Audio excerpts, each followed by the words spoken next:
예, 오늘은 이제 사도행전을 시작합니다.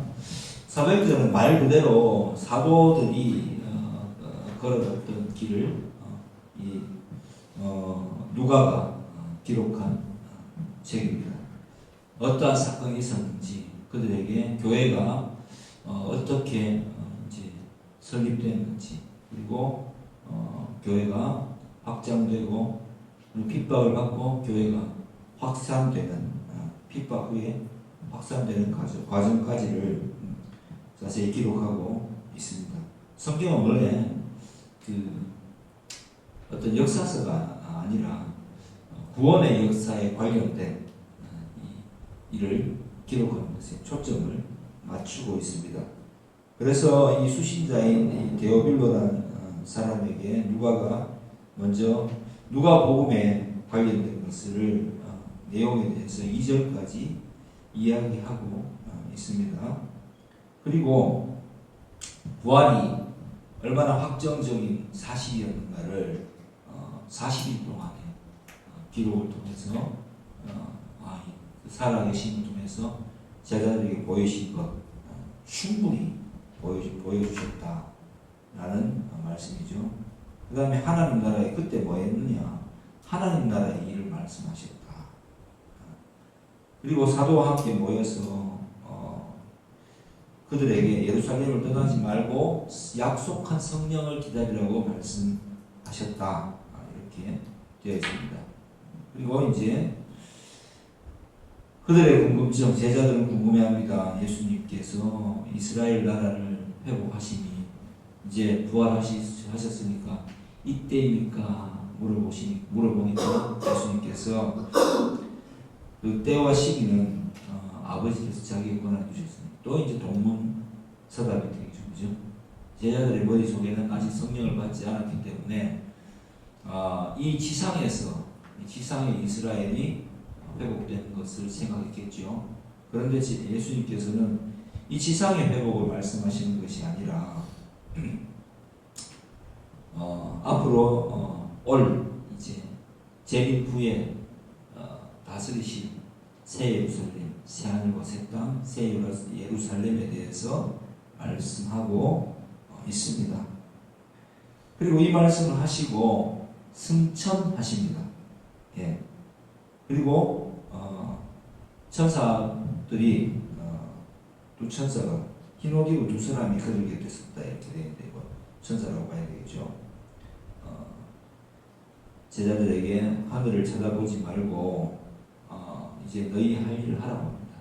그리고 하늘로 가시는 분 그대로 다시 오실 것이다. 이 사도행전 11장의 1장 11절의 말씀은 되게 중요합니다.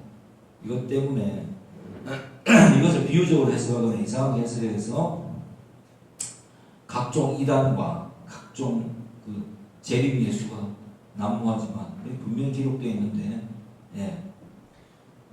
가신 모습을 본 그대로 다시 이 땅에 재림하실 것이다 라고 말씀하고 있습니다. 어떤 모습입니까?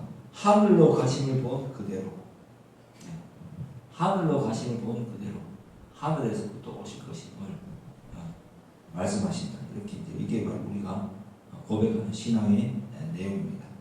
자, 먼저 이제 오늘은 질문에 대한 답변부터 시작해 보겠습니다.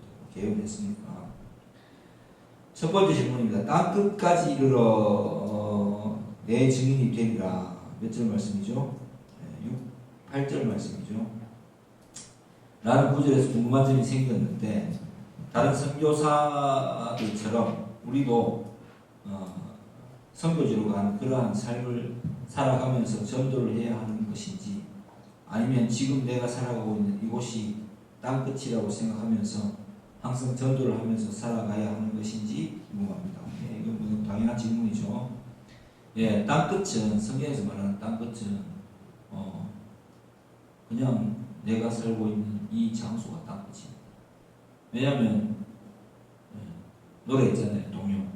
지구는 둥그니까 자꾸 걸어나가면 배 타고 뺑뺑 돌면 그 자리겠죠. 땅끝은 이제 여기서 말하는 땅끝은 우리가 갈 수 있는 또 혹은 우리가 살고 있는 이 모든 것을 땅끝이라고 봐야 되겠죠.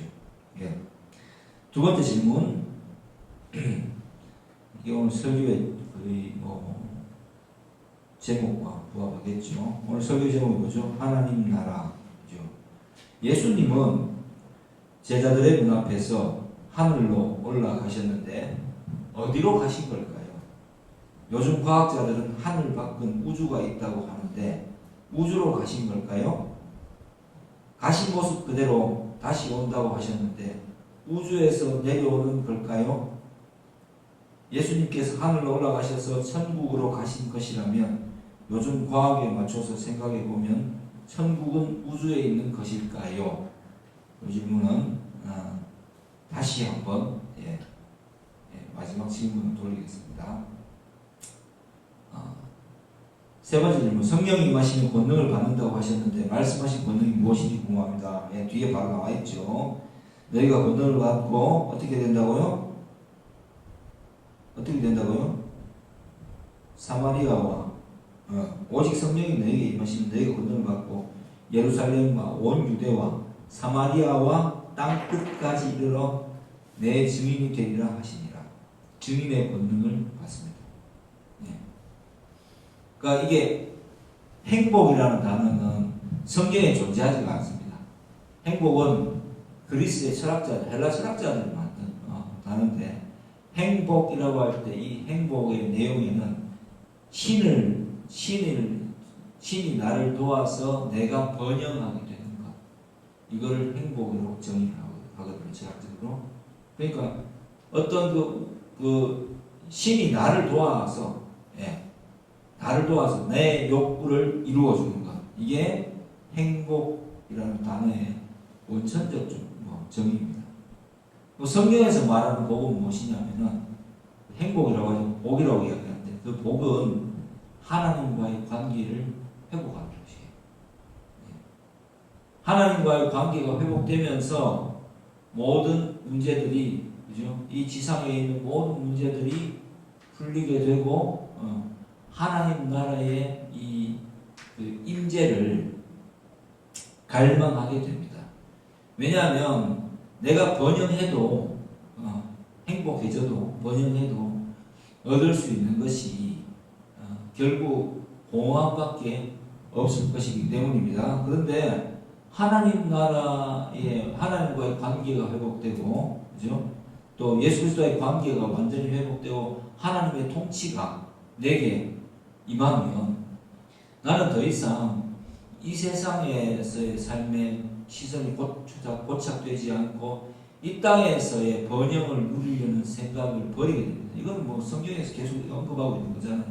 바벨탑 사건도 이 땅에서의 번영을 구하는 삶이었고, 또 뭐가 있습니까? 소돔과 고모라, 이 땅에서 쾌락을 추구하는 극단적인 도시들, 그것에 대해서 하나님께서 가장 경계하시고, 가나안 땅에 들어와서도 이 이스라엘 민족이 결국 이 땅의 번영, 바알과 아세라와, 그죠? 또 몰록과 밀곰과 이런 모든 그 땅에 있는 농사짓는 그 우상들, 그들의 신들을 통해서 이 땅의 번영을 구하였던 이 이민족의 우상들에게 이스라엘 백성이 빠지는 것을 가장 경계하셨죠. 그리고 너희는 어제 어떻게 했습니까? 하나님의 관계, 하나님의 통치를 구해야 된다라고 선지자들이 계속해서 외쳤습니다. 그러나 이스라엘 백성들은 그렇게 하지 않았기 때문에 마침내 예수님께서 처음으로 이 땅에 초림하셨죠.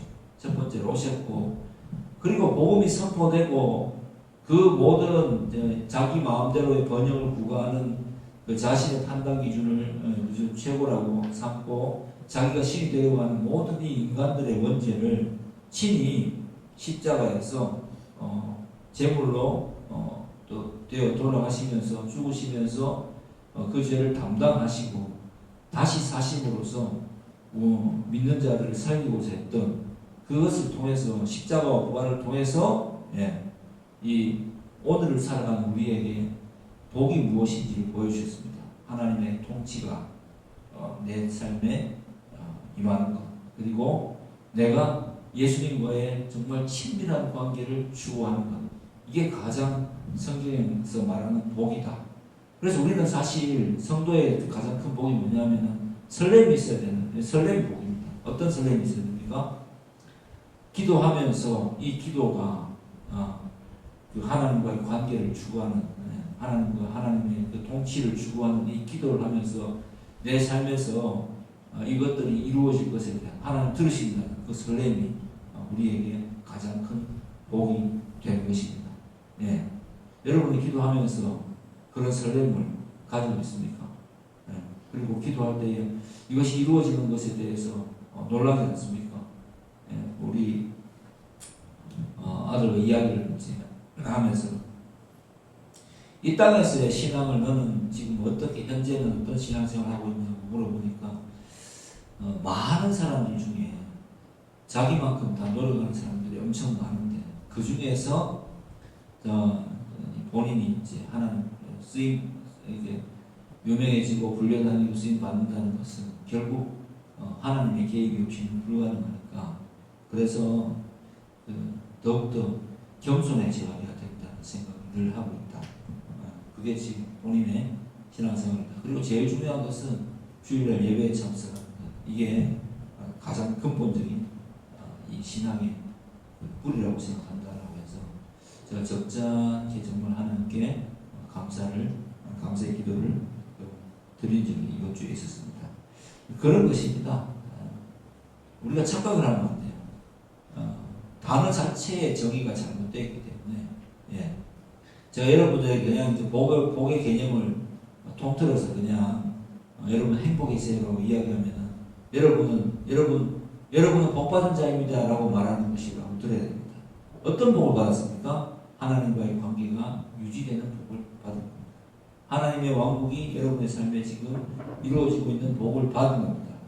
그것을 추구하지 않고는 이미 임한 나라를 또 신기하게 또 이제 거부하게 된다면, 그죠? 나더러 주여 주여 하는 자마다 다 천국에 갈 것이 아니오라고 하신 그 말씀이 담겨져 있듯이 그 사람은 천국에 이르지 못하겠죠. 그러나 하나님의 통치를 강구하는 자는 매일이 천국일 것이요. 결국은 궁극적으로는 마지막에는 하나님의 통치 영역으로 들어가게 된 복을 누릴 것입니다. 자, 그거 좀 이따 더 이야기하겠고, 다음 질문. 만약 내가 부활하신 주님을 만난다면이라는 전제에서 질문한다면, 지금 기도하고 있는 일이 언제쯤 이루어지나요? 지금 어떤 기도를 하고 있습니까? 그걸 한번 물어보고 싶어요. 현실적인 기도가, 이 기도의 내용이 하나님의 뜻에 부합하는지를 점검해보고, 그러면 그게 맞다면은 이루어지겠죠, 당연히. 언제인지는 저도 알 수 없죠. 근데 그 기도의 내용이 부합하다면 틀림없이 이루어지겠죠. 너희는 먼저 그의 나라와 그의 의를 구하라. 그리하면 이 모든 것을 너희에게 더하시리라고 했잖아요. 그죠? 다시 한번 말하지만 하나님의 통치를 구하고 예수 그리스도의 관계를 추구하는 삶에서 하나님께서 우리에게 필요한 만큼을 딱딱 주실 것입니다. 그것은 내가 생각하는 그 크기가 아니라 하나님이 생각하시는 우리의 그 삶의 크기에 맞춰서 주시겠죠. 그래서 제가 항상 여러분에게 말씀드리지만 진짜 한번 이 땅에서 그래도 소위 말해서 좀 있는 사람처럼 좀 부자로서 물질적 부자로서 살아가고 싶다고 여러분이 정말 구한다면 전 여러분들에게 강력하게 권고하겠습니다. 일단 쓸 때부터 내가 쓸 것이 하나님의 목적에 맞는지부터 점검하십시오. 그러니까 돈을 어제 어떤 분을 만나서 제가 이제 그분에게 물어봤어요. 돈 다 그렇게 많이 버셔서 뭐 하시게 합니까? 그냥 번데 이미 많은데 그냥 번데 그리고 앞으로 그 기업가이신데 어떤 사람이 되고 싶습니까? 하니까 본인은 옛날에는 단기적인 목표가 있었다면 뭘 사고 돈을 벌어서 뭘 사고 이게 있었다면 지금은 이것이 허물어지지 않는 것에 가장 큰 초점을 맞춘다. 그래서 정말 대단합니다. 기업가 신이 대단한 정말 좋은 생각입니다. 더 뭘 가지려고 하기보다는 지금 가지고 있는 것이 허물어지지 않도록 구한다고 하길래 그렇게 이제 대화를 했었는데 그렇습니다. 우리가 쓸 때를 정하지 않으면 우리 성도들은 부자가 될 수가 없어요. 하나님 뜻에 맞게 예를 들어서 내가 많은 사람을 정말 물질적으로 도우는 사람이 되고 싶다. 사람이 그죠 그릇이 있잖아요. 내가 교회를 모아서 왜 소위 말해서 장로님들 지상의 장로들을 우리 지상교회 장로들을 욕할 수도 있지만 어떤 분들 중에는 귀한 분들도 많잖아요. 예. 그 장로님들 어떻게 합니까? 세상에 욕을 하든 어쨌든지 간에 교회의 많은 재정의 부분을 정상적으로 감당하고 있는 장로님들 생각보다 더 많습니다. 예. 도둑놈도 많지만 제대로 존경받을 만한 분들도 분명히 많습니다. 그분들에게 하나님 왜 재물을 주실까요? 예. 어쨌든 목사의 배운 대로 그것이 교회를 섬기는 일이면 교회를 섬길 수 있도록 돈을 부어달라고 하고 정상적으로 사업을 하시는 분들 있잖아요. 그럼 그분들에게 또 부어주시죠. 그래서 교회를 돌아보고 교회 재정을 감당하는 그런 분들 있잖아요. 그렇게 주신다. 자, 내가 만약 장로님에게 장로를 이야기하는데 성도로서 이 땅에서 소위 말해서 좀 제대로 살아보고 싶다. 남들에게 좀 베풀면서 좀 떵떵거린다는 표현보다는 베풀면서 살아가고 싶다. 라고 한다면 김동호 목사님 그런 말 설교를 하시는 청부론이라고 했어요. 왜 그런 깨끗한 부자라는 이야기죠. 왜 그런 청부론이 나왔을까? 하도 사람들이 기독교인들도 부자가 되기를 원하니까. 그러니까 깨끗한 부자가 되고 싶으면 욥처럼 하나님의 살아계심을 계속해서 구하세요. 욥기를 한번 잘 들여다보세요. 욥은 욥에게 하나님 응답하신 방식은 그거잖아요. 주셨다가 가족들을 다 빼앗아 버렸어요.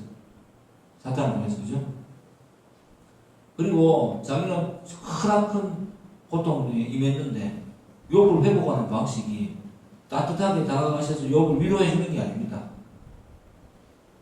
오히려 큰 영광으로 나타나셔서 오히려 되물으십니다. 네가 용을 받느냐, 네가 큰 리와야산 이런 걸 받느냐, 네가 큰 악을 보았느냐, 네가 공룡을 보았느냐, 그거 다 내가 만든 거야. 그러니까 욥이 뭐라고 합니까? 말로만 듣다가 귀로만 듣다가, 그죠?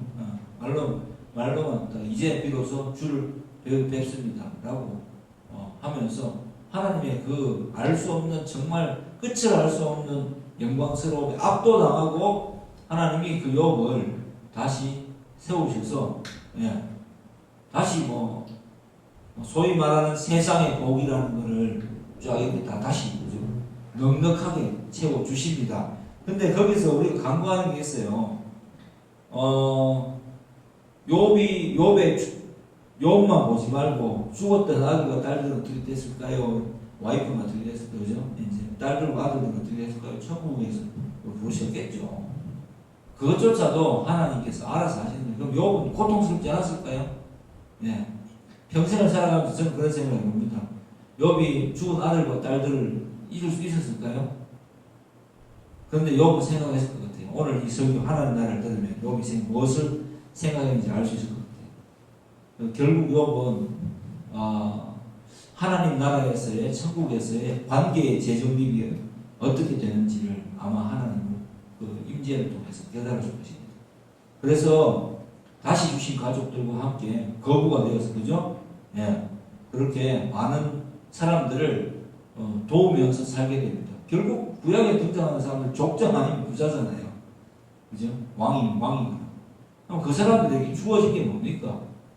마지막 날에 우리가 계시록에서 말하는 새 세토록 왕노릇 하리라는 거죠. 이 새 예루살렘과 새 하늘과 새 땅을 새 세토록 통치하는 그 통치가 이 땅에서 좀 이루어진다는 것을 좀 이렇게 그림자처럼 보여주고 있는데, 그걸 제대로 못하니까, 그죠? 그걸 못하는 사람들은 항상 선지자를 보면서 또 독려하시고 회개를 촉구하시잖아요. 그러면 과연 이 땅에서 살아가는 이 우리의 그 욕심이 반영도 되고 하나님의 뜻도 적당히 버무려진 그러한 식의 부자는 마음이 편할까요? 네. 불편할 것 같아요. 제가 예를 들어서 어떤 사람을 도운다고 쳐요. 그러면 제가 일해서, 그죠? 제가 열심히 일해서 버는 돈을 뭐 한 달에 뭐 얼마씩 이렇게 이쪽 저쪽 후원을 합니다. 그럼 그 사람이 아무 반응이 없어요. 그죠? 그리고 내가 베풉니다. 별로 고마워하지도 않는 것 같은데, 이게 뭔지는 모르겠는데, 그렇다고 해서 호구처럼 행동하지는 않잖아요. 했는데, 낙심이 됩니다. 어떨 때는. 그래서, 그만할까? 이런 생각이 들 때가 있겠죠. 그러면, 그만해버리면, 그냥 그 정도가 제 그릇입니다. 근데, 분명히 말씀이 나왔지 않습니까? 선한 일을 행하는데 낙심하지 마라. 끝까지 행할 것입니다. 낙심할 필요가 없는 거예요. 왜냐하면 내게 주신 것은 맡겨주신 거거든요. 내게 청지기로 재물을 맡겨주신 거예요. 그래서 그 재물을 하나님의 영광을 드러내는 쪽에 효율적으로 내가 사용했기 때문에 나는 그냥 통로잖아요. 통로 말 그대로 축복의 통로가 된 거예요. 그럼 그게 내 돈인가? 내 돈이 아니에요. 그래서 내가 베풀었죠. 씀씀이가 자꾸 커지잖아요. 내가 이렇게 베풀 때가 많아지면 하나님께서 내 그릇을 보시고 큰 그릇이라고 생각하면, 그죠? 귀 있을 그릇이라고 생각하신다면 하나님께서 계속 넉넉하게 채워 주실 것입니다. 그러면 기독교인의 부자는 어떻게 되는 거예요? 쓸 때부터 정하고, 하나님의 영광을 위해서 쓸 때부터 정하고 쓰면서 확장해 나갈 때 자꾸 채워지는 역사를 경험하다 보면 어느새 나는 어떻게 되겠어요? 주변 사람들이 볼 때 부자가 돼 있네. 주변 사람들과 견주어서 더 깨끗하고 더 겸손하면서 뭐 남들 볼 때 딸리지 않는, 그죠? 차를 타고 있겠죠. 남들 볼 때 하나님의 영광이 가리워지지 않는 집에 살고 있겠죠. 남들이 볼 때 하나님의 영광을 가리지 않는 좋은, 그죠? 정말 친밀하고 행복한 가정을 꾸리고 있겠죠. 그렇게 하나님께서 역사하시는 겁니다. 아멘? 이걸 착각을 하면 안 됩니다. 마지막 질문. 7절에서 예수님께서는 질문에 답변하지 않아 주셨는데 그 이유가 무엇인가요? 아버지의 고난이라 하신 이외의 이유가 궁금합니다. 뭐 7절에서 말하는 거는 때와 시기에 대해서 물어봤지 않습니까? 그죠? 때와 시기를 제자들이 물어볼 때 제자들의 질문에 착각이 있죠. 이 땅에서 이스라엘 나라가 회복됩니까? 라고 물으니까 예수님께서는 천국에 관한 말씀을 하시면서 그 천국이 도래할 시기는 아버지의 권한이 있다, 이렇게 말씀하시는 거죠. 그래서 제가 오늘 설교의 제목처럼 하나님 나라, 다시 두 번째 질문, 오늘 마지막 질문으로 돌아가서 제자들의 눈앞에서 하늘로 올라가셨어요. 어디로 가신 걸까요? 자, 고린도 후서 12장으로 가보겠습니다. 2절. 고린도 후서 12장 2절. 지금부터 잘 들어보세요. 내가 그리스도 안에 있는 한 사람을 아노니, 자기를 지칭하는 겁니다. 바울. 그는 14년 전에 몇째 하늘? 셋째 하늘에 이끌려 간 자라. 그가 몸 안에 있었는지 몸 밖에 있었는지 나는 모르거니와 하나님은 아시느니라. 이렇게 했습니다. 자, 하늘이 몇 개? 3개가 있어. 자, 히브리인들의 머릿속에는, 자, 하늘나라 이렇게 이야기하면은 천국 이렇게 하면 샤마임이라고. 샤마임. 이 복수예요, 복수. 단수가 아니라. 그 천국이라는 그 장소가 여러 군데, 2개 이상의 장소에 있다는 이야기예요. 첫 번째 하늘입니다. 첫째 하늘은 우리가 보고 있는 그 대기권 밑에 새와 히브리들의 생각입니다. 새들이 날아다니고 비행기가 날아다니는 거죠. 야, 대기권 아래의 하늘이 1번 하늘. 두 번째 하늘은 여러분들이 좋아하는 오늘 질문에 나온 우주로 가셨을까요? 예. 하늘의 별과 달이 있는 우주가 둘째 하늘. 셋째 하늘은 말 그대로 하나님의 통치가 이루어지고 있는 곳. 이게 성경이 말하는 그 천국의 실제. 그래서 그 하늘에 사도 바울이 이끌려 갔다라고 말씀하십니다. 그러면 예수님은 여기로 가셨겠죠. 그죠? 여기의 모습이 어떠하냐에 대해서 성경에 나와 있어요. 자, 요한계시록 4장으로 가보겠습니다.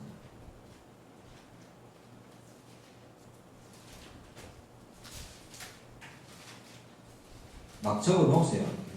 대충 듣고 이해하려고 하지 말고. 자, 4장에 가니까 4장에는 이 모습이 이제 있어요. 예. 내가 보니 하늘에 열린 문이 있는데 내가 들은 바 처음에 내게 말하던 나팔 소리 같은 그 음성이 있는데 이리로 올라오라. 이후에 마땅히 일어날 일을 내가 내게 보이리라 하더라 하고, 내가 곧 성령에 감동되었더니 보라, 하늘에 뭐라고요? 이 천국의 모습, 하늘에 보좌가 있어요. 그 보좌 위에 앉으신 이가 계시는데 앉으신 이의 모양이 어떻다고요?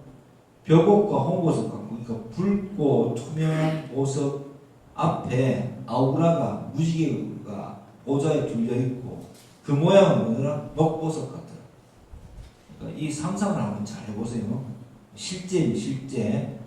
또 보좌에 둘려 24보좌들이 있고, 그 보좌들 위에는 24장로들이 흰 옷을 입고 머리에 금관을 쓰고 앉았더라. 그죠? 그러니까 좌우에 12 이렇게 있다 했죠. 예. 그 다음에 보좌로부터 번개와 음성과 우레 소리가 나고, 보좌 앞에 켠 등불 7이 있으니 이는 하나님의 7 영이라. 완전하다는 것이죠. 하나님께서. 보좌 앞에 뭐가 있다고요? 유리바다가 있고, 수정과 같은 유리바다가 있고, 예. 보좌 가운데와 보좌 주위에 4 생물이 있는데 앞뒤에 눈들이 가득하더라. 이 실제 그죠?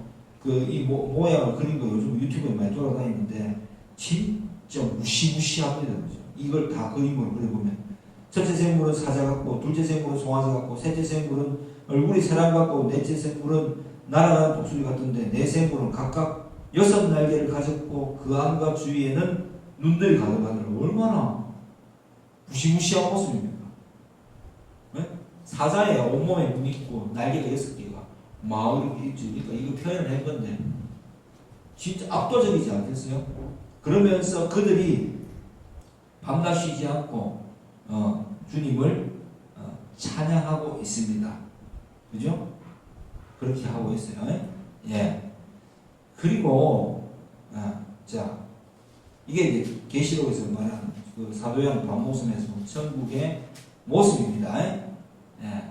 사도 바로 뭐라고 표현했어요? 압도적이라서 이걸 뭐라고 말로 표현할 수가 없다. 에 대해서 사도 요한은 이렇게 보여주고 있는 것입니다. 자, 그러면 가신 모습 그대로 우주로 가신 게 아니라 삼층천 그죠? 천국으로 가셨겠죠. 가신 모습 그대로 다시 온다고 하셨는데 여기에서 오시겠죠. 차원 자체가 다른 거죠. 우주 밖에 어떤 데가 있는데 우리는 우리의 생각으로 감히 우주도 상상할 수 있나요? 몇만 광년, 빛의 속도로 몇만 년을 가야 된다는 그거를 우리가 쉽게 몇만 광년 이야기를 하는데 그 상상을 우리가 할 수 있어요. 사실 그거는 관념적인 말고는 상상조차 할 수가 없어요. 예. 100년도 못 사는데. 자, 예수님께서 하늘로 올라가셔서 천국으로 가신 것이라면 천국은 우주에 있는 것이니까 이제 대답 다 됐죠. 자, 그러면 우리는 정말 천국, 하나님의 나라 천국은 어떻게 오느냐? 그러니까 이제 오늘 이제 설교의 제목이겠죠. 예. 예. 하나님의 천국은 우리가 죽어서 가는 곳이 아니다라고 했잖아요. 하나님의 통치가 이루어지는 곳인데 그게 물리적으로 옵니다. 우리가 가는 게 아니고 온다니까요. 첫째, 우리가 육신의 죽음을 맞이하고 주님이 재림하시지 않았을 때, 그죠? 주님이 재림, 심판 전까지는 예수님과 함께 어디에 있다고 했습니까? 낙원에 있다고 했습니다. 그 낙원이 여기를 말하는지는 잘 모르겠어요. 하여튼 예수님과 함께 죽은 자들 있죠. 그 다음에 우리는 어떻게 되냐? 계시록 21장으로 가보시면은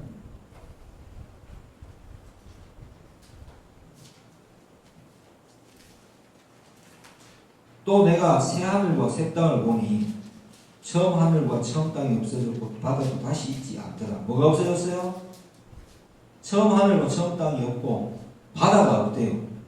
새 하늘과 새 땅이. 새 바다는 없는 거지. 그러니까 저번에 내가 이야기했는 건 틀린 것 같아요. 바닷속을 한번 두려움을 향하고 그러니까 바다는 암흑이고 혼돈이니까 아예 그냥 바다 개념 자체니까 바다를 없애버렸어요.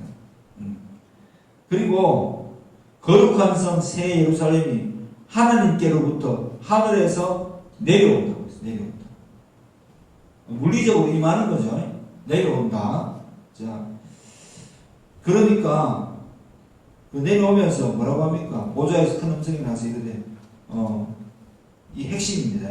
보라, 하나님의 장막이 사람들과 함께 있음에 하나님이 그들과 함께 계시리니 그들은 하나님의 백성이 되고 하나님은 친히 그들과 함께 계셔서 이게 뭐라고요? 이게 천국이 실제 새 예루살렘이 하늘에서 내려온다. 새 하늘과 새 땅이 임하고 새 예루살렘이 내려온다. 바다는 없다. 자, 쭉 뒤로 넘겨서 새 예루살렘에 대해서 9절부터 나옵니다. 막 설명해 주죠. 쭉 있는데, 자, 시작 볼게요. 시작은 아니고 내가 읽어볼게요. 10절부터 성령으로 나를 데리고 크고 높은 산으로 올라가 하나님께로부터 하늘에서 내려오는 거룩한 성 예루살렘을 어디에서 내려온다고요? 하늘에서 내려오는 거룩한 성 예루살렘을 보니 그 성의 빛이 뭐 쭉 이렇게 벽옥과 수정같이 맑고 쭉 이렇게 보면은 크고 높은 성곽이 있고 12문이 있는데 문에 12천사가 있고 그 문들의 이름을 그 12지파 이름이 있고 동쪽, 북쪽, 동서남북으로 세 문이 있고 이 문들을 보면은 진주 하나로 그냥 한판 진주로 그냥 지어져 있고 닫힌 적이 없고 그 성의 성곽에는 12기초석이 있고 12이름이 있고 이게 뭘 이제 이게 사도요한의 환상이죠. 자, 그 성은 16절 네모가 반듯하여 길이와 너비가 같은지라 그 갈대자로 그 성을 청량하니 12,000스타디온이요. 12,000스타디온은 계산해 보면 2,200km입니다. 하늘로 2,200km면 대기권 뚫죠. 대기권 뚫잖아요. 그 다음에 땅으로 2,200km면 뭐 대략 뭐 우리나라에서 저기 뭐 오키나와 저쪽 그러니까 성벽은 65m 정도 돼요. 규빗이라고 되어 있는데 그리고 뭐 12문은 21절 보면은 12진주니 각 문마다 한 개의 진주가 문이에요. 그리고 맑은 유리 같은 정금 투명한 금이 바닥에 깔려있고 해와 달의 비침이 23절 쓸데없고 왜냐하면 하나님의 이 보면은 영광이 빛이 날 때 이 보면 이 성의 모습이 전부 다 반사체고 그죠?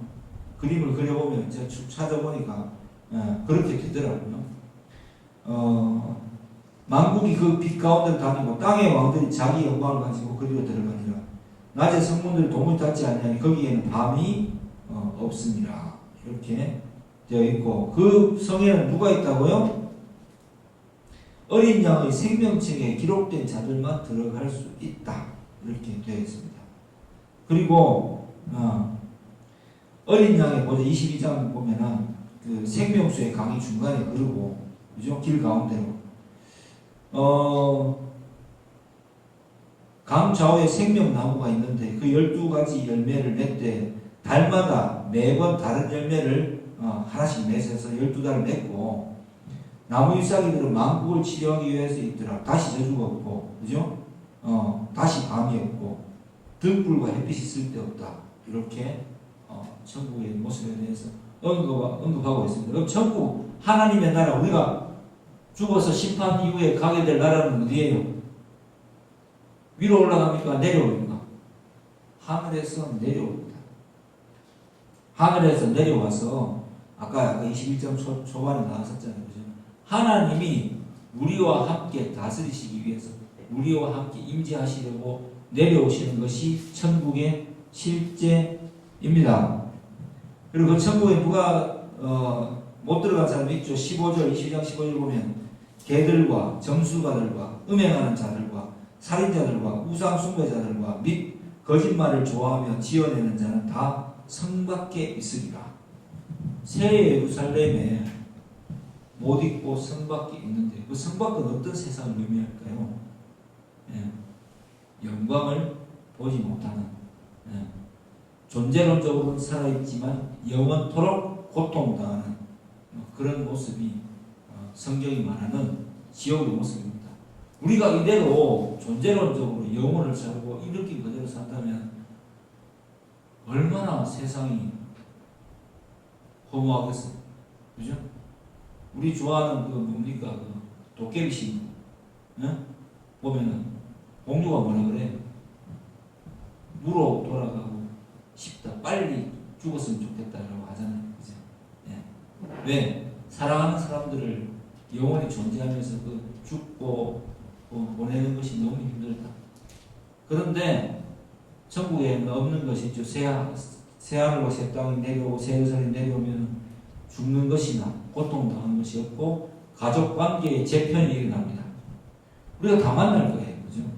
만나는데 그때는 하나님을 믿는 이 생명책에 기록된 자들이 그냥 지금 우리가 생각하는 이 밀접한 가족이 되는 거죠. 거기에 결혼하는 것이나 뭐 이런 것들이 없다 했잖아요. 그리고 이사야 25장에 보면 거기에서 보면은 또 일도 해요.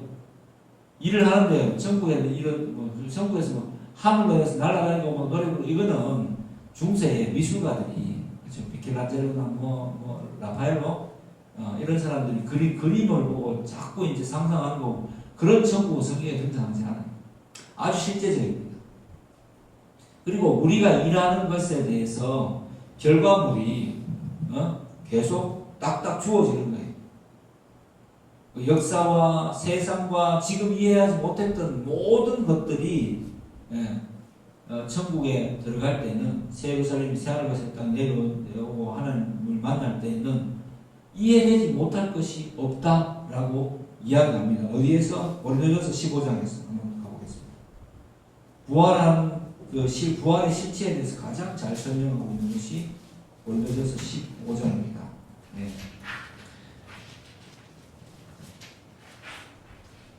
자, 몸의 부활 35절부터 보겠습니다. 누가 묻기를 죽은 자들이 어떻게 다시 살아나며 어떤 몸으로 오느냐 하니니 몸에 신체가 있어요. 영원히 빙빙 도는 게 아니에요. 천국이. 어리석은 자여 네가 뿌리는 씨가 죽지 않으면 살아나지 못하겠고 또 네가 뿌리는 것은 장래의 형체를 뿌리는 것이 아니에요. 장래의 형체는 뭐 나무를 심는 게 아니잖아요. 그래서 씨를 심죠. 묘목을 심거나 또 파를 심는 게 아니라 파를 심거나 뭐 이렇게 콩을 심거나 하는 게 그냥 말 그대로 나무를 심는 게 아니잖아요. 씨를 뿌리는 거잖아요. 그럼 그 씨가 장래 형체를 뿌린 것이 그러니까 완성본을 뿌린 것이 아니라 씨를 뿌리는 것이 알맹이밖에 안 뿌리지 않냐. 하나님께서 그 뜻대로 그에게 형체를 주시되 각 종자에게 그 형체를 주시느니라. 육체는 다 같은 육체가 아니니 하나는 사람의 육체, 하나는 짐승의 육체, 하나는 새의 육체, 하나는 물고기의 육체라. 하늘에 속한 형체, 땅에 속한 형체도 있으나 뭐 새와 그죠? 이뭐 짐승을 말하겠죠. 영광이 다 따로 있다. 해의 영광 다르고 달의 영광 다르고 뭐 충분히 설명하고 42절 죽은 자의 부활도 그와 같대요. 썩을 것으로 심고 썩지 아니할 것으로 다시 나면 이게 이제 다시 살아나며 예수님이 그러셨잖아요. 예. 육신의 몸을 입고 십자가에 달리시고 부활하신 후에 40일 동안은 몸이 어때요? 먹고 마시고 그죠? 그 생선도 드시고 떡도 드시고 하는데 순간이동도 하시잖아요. 벽이 필요 없이 갑자기 오셨다가 갑자기 사라지시는 그 부활한 몸의 실체를 40일 동안 보여주시지 않습니까? 그게 이제 사도 바울이 이렇게 표현한 거죠.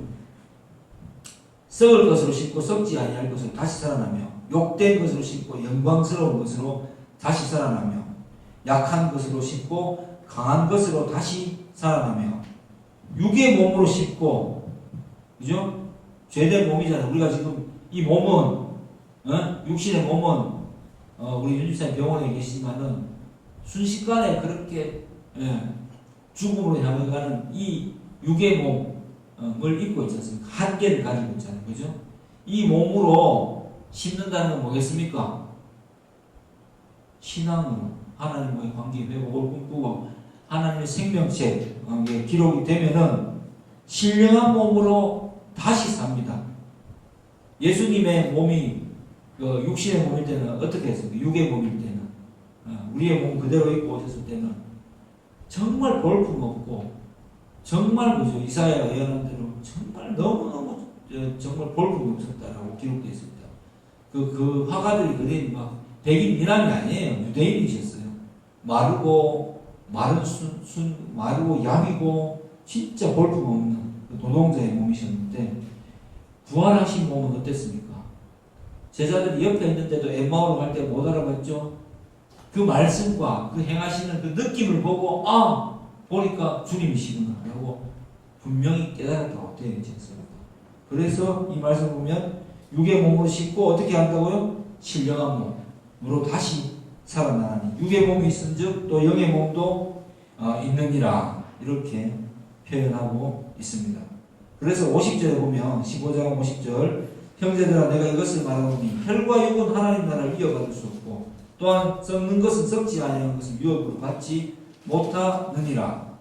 그러니까 어떻게 되느냐 보라 내가 너희에게 비밀을 말하노니 우리가 다 잠잘 것이 아니요 마지막 난판에 순식간에 호련히 다 변화되리니 나팔 소리가 나면 죽은 자들이 썩지 아니할 것으로 다시 살아나고 우리도 변화되리라.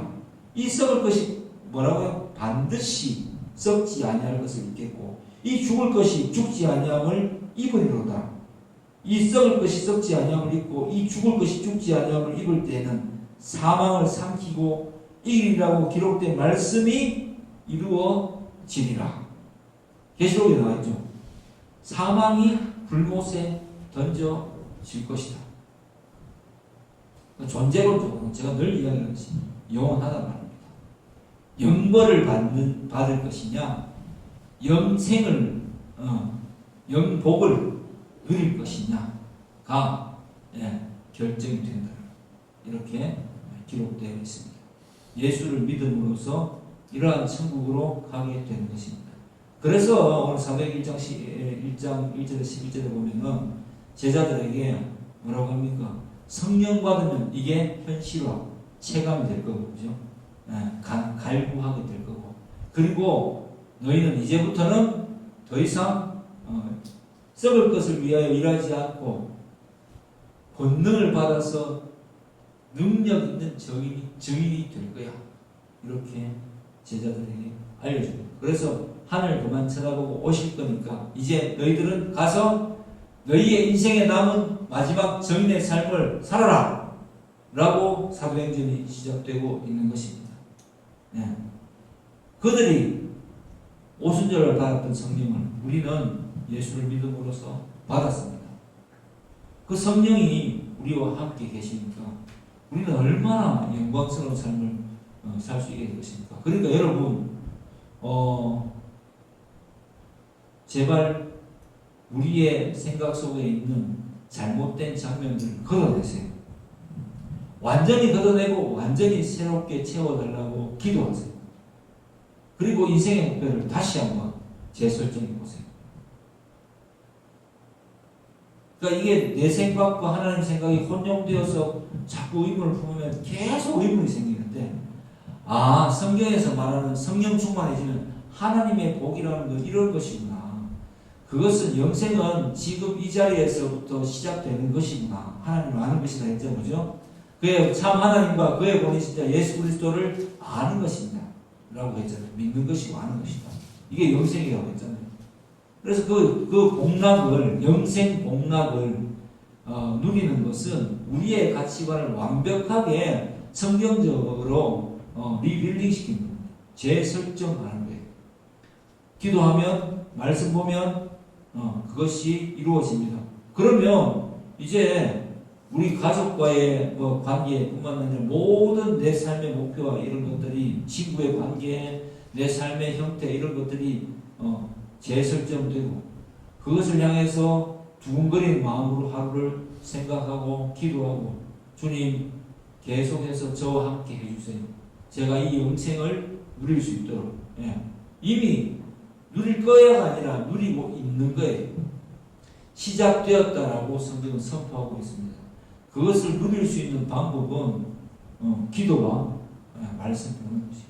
찬송과 기도와 말씀 보는 그것이 답니다. 이 단순한 진리를 기독교인들이 자꾸만 이 세상의 것과 섞음으로써 해서 본인의 마음 가운데 지옥이 생기고, 그죠? 고민이 생겨나고 괴롭고 풀리지 않는 겁니다. 근데 항상 고민의 자리에서 이것을 상고해 보세요. 재기억하고 그리고 기도하고 다시 한번 새 힘을 얻고 새로운 생각으로 살아갈 때에 하나님의 나라가 우리 안에 항상 충만히 이루어졌음을 믿으시기 바랍니다. 기도하겠습니다.